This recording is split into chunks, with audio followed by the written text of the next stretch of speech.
আরে মামা মাত্রই নতুন বউলে বাসায় যেতেছি, ভাগায় লয়েছি, তুই বুঝোস নাই? বাসায় মানবো না মানি?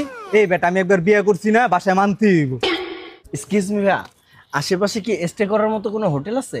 না না ভাই, আমি হোটেল টোটেল চিনি, আপনি অন্য জায়গায় দেখতে পারেন। আচ্ছা ভাই, সরি। এক্সকিউজ মি ভাইয়া, ভাই আপনার ভালো হোটেল লাগবে তো? হ্যাঁ। আপনি এখান থেকে সোজা গিয়ে ডানে গেলে 5 নাম্বার রোড, 5 নাম্বার রোডের মাথায় একটা আছে, ওইটার সার্ভিস মোটামুটি ভালো। আর 12 নাম্বার রোডে যদি যান, আপনি 5 নাম্বার রোডে কাউকে জিজ্ঞেস করলেই হবে, 12 নাম্বার রোডটা আপনাকে দেখাই দিবে। 12 নাম্বার রোডের সার্ভিসটা অনেক বেশি ভালো। আর আপনি 3 নাম্বার রোডে একটা পাবেন, ওটা সার্ভিস তেমন ভালো না, ওটাতে যায়েন না, 12 নাম্বার রোডে যান, ওইটাই বেটার হবে। আর যদি দূরে কোথাও যেতে চান, না না না না না, ঠিক আছে, হয়ে যাবে। Thank you, thank you. It's okay. New couple, new married. হ্যাঁ, কংগ্রেচুলেশন ভাইয়া। চলো বাবু। আমি এটা কি বিয়ে করে লইলাম? আমি তো শেষ। বাপ্পা কইছিল গুলশানের মেয়েরে বিয়ে করতে না। গুলশানের মাইয়া বিয়া করতে না, ল বিয়া করছস না, ল রাস্তার মধ্যে ডং করিস না।